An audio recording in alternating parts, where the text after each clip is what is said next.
Well, I've lost 9 of my last 10 Duke sessions, which means more than a little bit hasn't made it into the Duke throne. So if I lose one more, my roommate, Idiot Jeff, is gonna make me slip and slide on it. That's a ducality that I don't want. But after watching the Mortal Kombat reboot, I might not be able to contain myself. Mortal Kombat is a video game fighting franchise that I use to impress the ladies by beating the computer on easy. Pathetic. The franchise that evolved into live action movies in '95 and then went dormant in '97. It was a devastation until now, 2021. What the fuck was that? And with an anal uppercut, they immediately set out to fix the wrongs of the original. They got away from Super Nintendo bloodlessness and gave us violence and a solid opening scene. They stole Johnny Cage from us, but implanted Kano with his personality, and he steals every scene. Our Shaolin monks are in the correct roles for the story. There is a full roster of recognizable characters, even if their costumes are a little muted for my taste. The role of Arcana as an explanation for why everybody has these wild ass powers is Rocky. But in a movie with ice ninjas, who's gonna complain?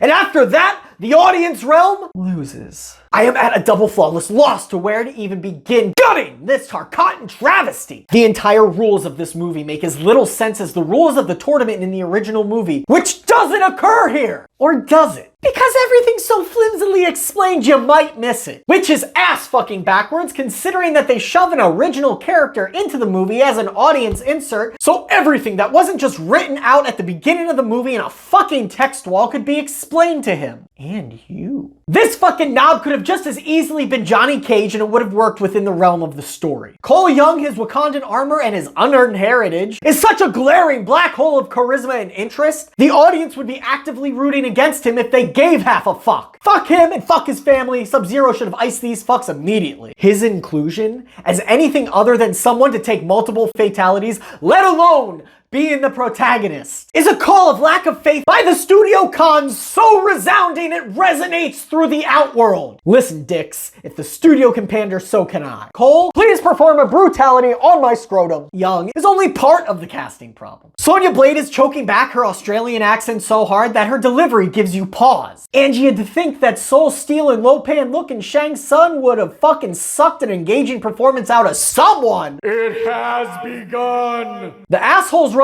it's just a video game action movie, all that matters is the fights, in the comments. First off, no one's watching these videos, let alone writing in the comments. Secondly, a movie based on a video game has no less merit as a story than a movie based on a comic book or a cartoon. There's a lore to all of these mediums, and they've done pretty well with the latter too. At its heart, before it is torn from its body in a pose that would make even Streetwalker Sally wet, Mortal Kombat is a simple tournament movie. Allah, Enter the Dragon. You add in colorful characters, some wild ass powers, and excessive gore, and you're off to the tournament. The structure and the foundation are built into this. It is harder to fuck up than it is to not. Stop trying to overthink it. But here we are at Round 2.